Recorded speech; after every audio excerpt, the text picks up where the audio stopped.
j'espère que vous allez bien. Aujourd'hui, petite revue matos. J'ai rentré ça.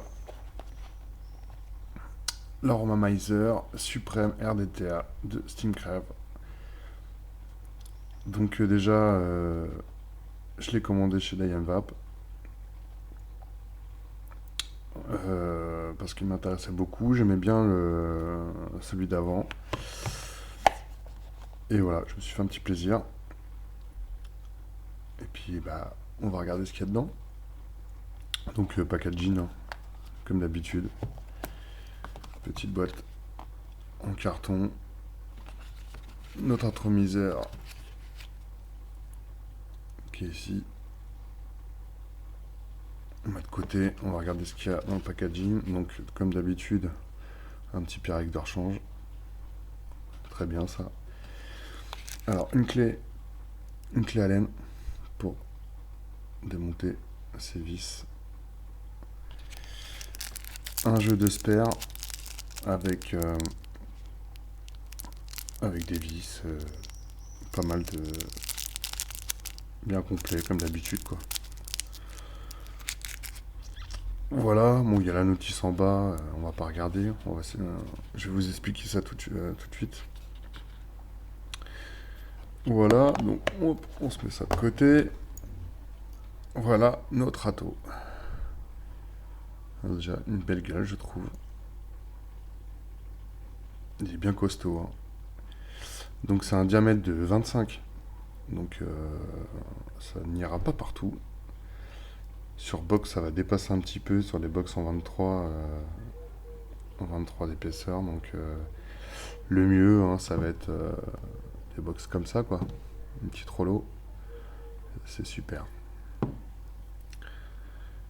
Donc, bah, on va se le démonter.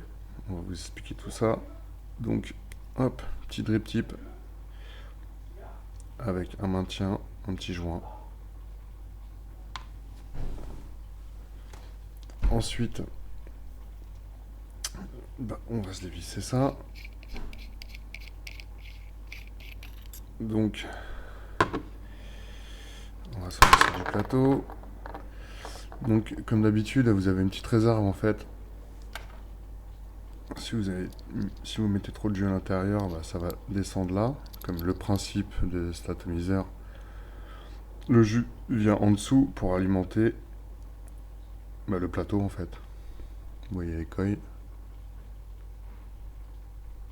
Vous avez deux trous de chaque côté sous les coils. Ce serait bien que tu me fasses une mise au point un peu quand même. Non, tu veux toujours pas. Donc vous voyez en fait les deux trous de chaque côté. En fait, on va placer notre coton en dessous. Pas trop tassé comme d'habitude. Donc voilà le plateau type Velocity. Ensuite, vous avez l'airflow qui est là, qui fait tout le tour en fait, hein. Il n'y a pas de butée, je trouve ça dommage, mais bon. Donc très aérien quand même, hein. Avec juste au-dessus, avec les petites barres pour vous indiquer le niveau du liquide. En fait, plus on ouvre, plus on va être en 100% VG, quoi, et plus on resserre, on sera sur du 50-50 ou autre chose, quoi. Mais à fond, moi je l'ouvre à fond parce que je suis en gros pourcent de VG et ça va très bien comme ça. Donc hop, on se le dévisse. Voilà, donc là vous avez en fait un petit maintien. En fait, il va falloir l'enfoncer et après tourner pour visser. Hop. Donc voilà. Sans un seul bloc, hein, ça s'enlève pas.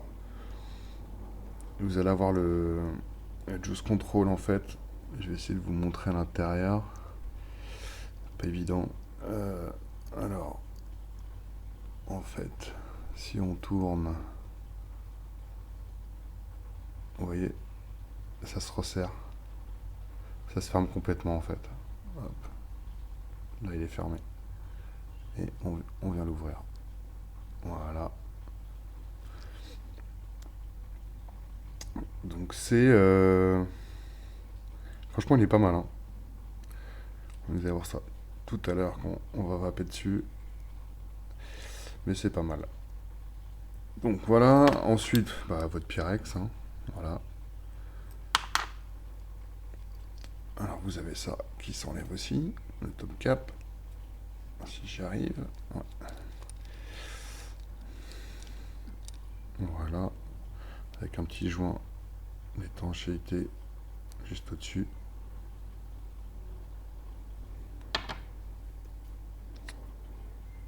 Et là, en fait, vous allez remplir votre liquide par ces deux gros cyclopes de fou.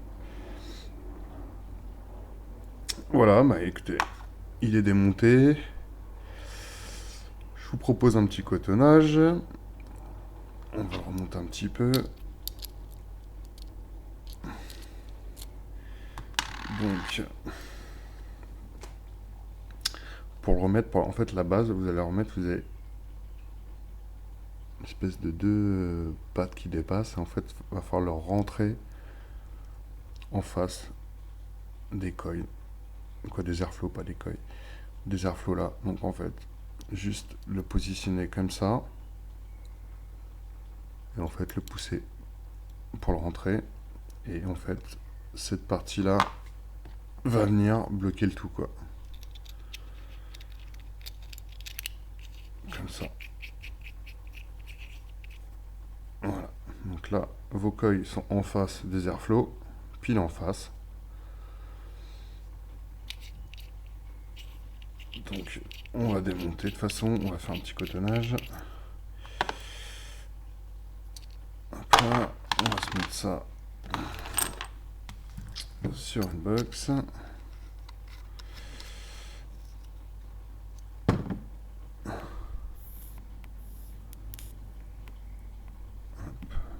Peut-être le resserrer un petit peu. Il y en a qui chauffe plus que l'autre. Donc là, j'ai fait un petit montage en 316L. Et je suis à 0,23 ohms.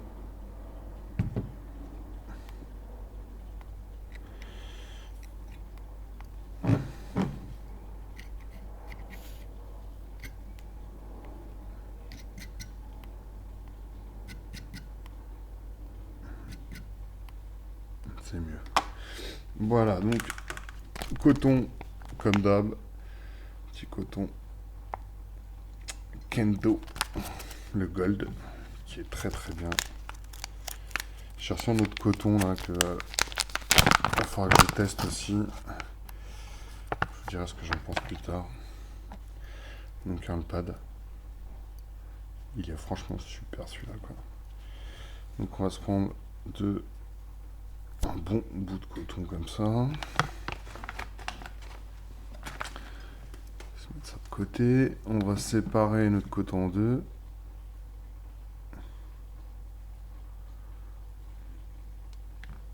Voilà. Petite pointe comme d'habitude. Et on va se rentrer ça dedans. Voilà, pas trop serré. Voilà, déjà pour un.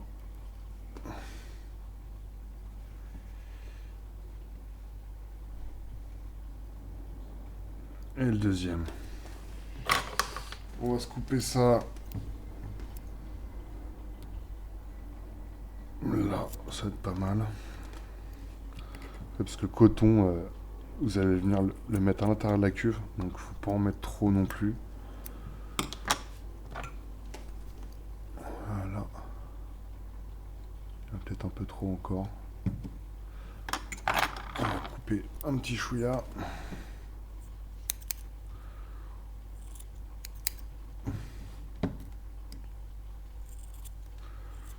En fait, c'est le même principe que l'autre. Hein. Faut venir placer le coton en dessous. Vous avez l'alimentation qui va se faire par en dessous. Donc, faut vraiment, faut mettre du coton quand même, sinon vous allez avoir des fuites. Juste au milieu, quoi. Comme d'habitude, pas venir le tasser.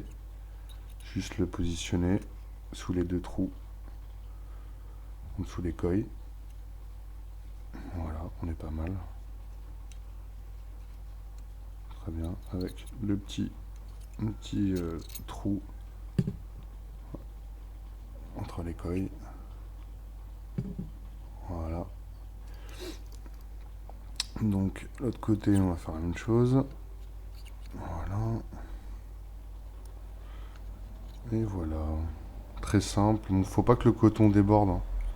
Sinon vous allez remettre votre base dans la taux, ça va gêner, ça va être chiant. Voilà, pas tasser, je répète. Là on est pas mal. Donc on va se mettre un petit liquide dedans.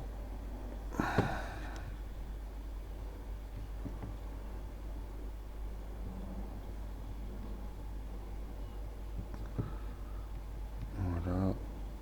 Bon, le kendo il est bien, mais il absorbe pas tout de suite le liquide. C'est un peu chiant, mais après c'est top quoi. On est pas mal là. On va bien imbiber tout le coton, ça va être tranquille.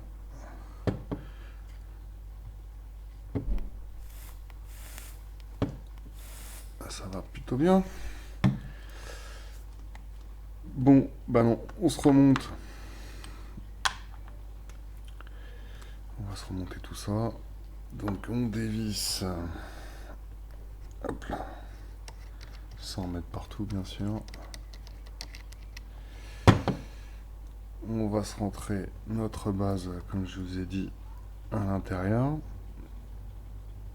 Donc comme ceci, en face.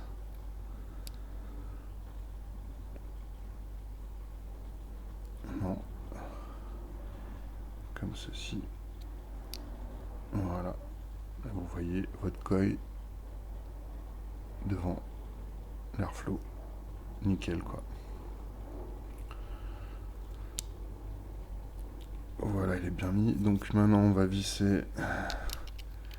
C'est ce qui maintient le tout.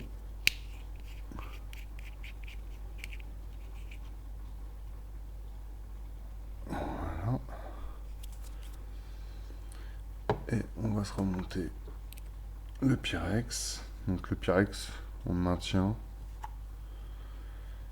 Et en fait avec la cheminée. Donc un petit, voilà, il faut l'enclencher. Et après on vient visser. Très simple, hein. Même pour le nettoyage, c'est super cool quoi. On vient bien le serrer.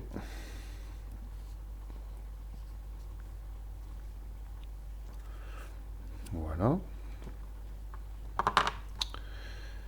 Donc on va se le remplir.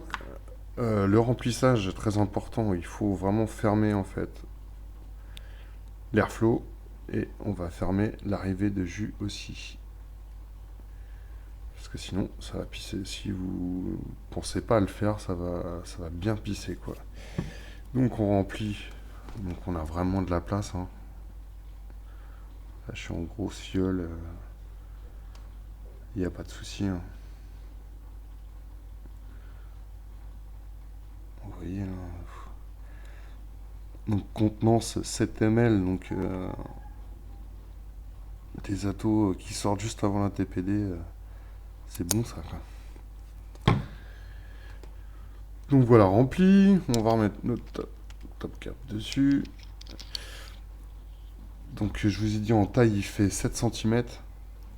Après c'est balèze quand même, hein. Mais bon il y a 7 ml dedans et 25 de 25. Ça fait un beau, c'est balèze quoi. Donc voilà, rempli. Maintenant on va ouvrir l'arrivée de jus comme ceci. Là, on va voir les bulles arriver directement. On va se mettre à fond parce que forcément on est en full VG, donc ça boit bien. On ouvre l'airflow. Voilà, airflow ouvert à fond. Écoutez, on se met ça sur la petite rollo. La RX200.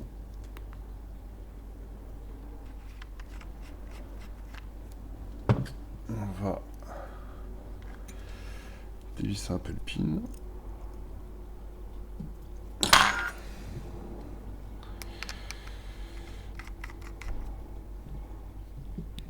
Si je fais bouger la caméra, ça va pas le faire. Écoutez, voilà, il est prêt, les bulles remontent encore. On va passer sur ma face et puis on va dire ce que j'en pense. Et voilà. Bah écoutez, ouais les amis, donc on se l'est monté. Voilà, ça fait un beau setup je trouve. C'est vraiment flush. Ça fait pas mal. Donc voilà, là, on est ouvert à fond. Je répète, on est à 0,21 ohm. Je suis à 4,35 volts, 90 watts. C'est vraiment un atout aérien.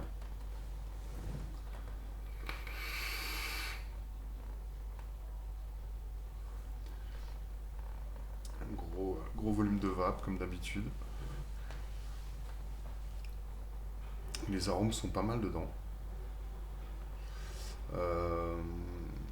Après, en airflow ouvert comme ça, on va perdre de la saveur quand même. Si on dévisse n'importe quoi. Si on referme un peu l'airflow, on va gagner de la saveur forcément.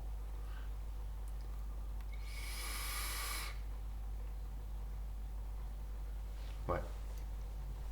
C'est mieux qu'on resserre un petit peu l'airflow. Bon, l'airflow est quand même pas mal ouvert.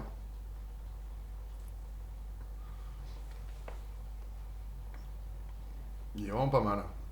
Je vous l'ai dit, je l'ai pris chez Diane Vap. Une cinquantaine d'euros. C'est sûr, c'est un prix, mais bon, il y a 7 ml de jus dedans. Il est facile à coiler, facile à remplir, facile à démonter. On peut le laver sans problème. Il est bien. La qualité, le Juice Control, vous avez deux en fait, des espèces de maintien pour venir tourner facilement l'arrivée. Donc ça c'est top. Le seul truc que je dirais chiant, oui non, parce que la bague d'airflow tient quand même.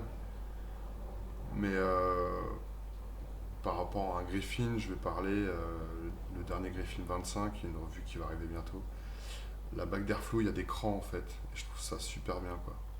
Ça fait clic, clic, clic, clic et je trouve ça mieux. Mais c'est un bel ato. Certes, écoute, après ça dépend des shops où on va le chercher, mais on a une cinquantaine d'euros quoi. Une cinquantaine d'euros. Mais c'est un bel ato.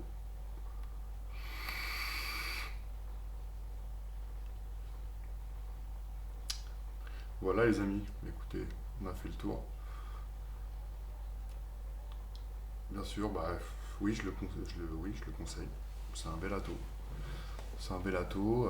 Après, on pourra pas le mettre sur n'importe quelle box. Parce que bon, ça va dépasser. Là, je vais vous faire un exemple avec l'Exome. On va se déviser ça.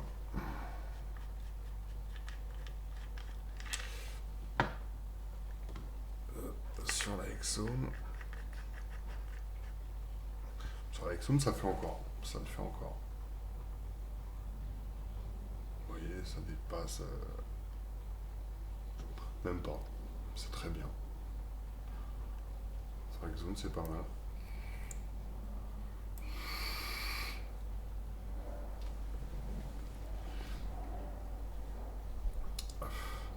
Voilà les amis, bah écoutez, je vous laisse là-dessus.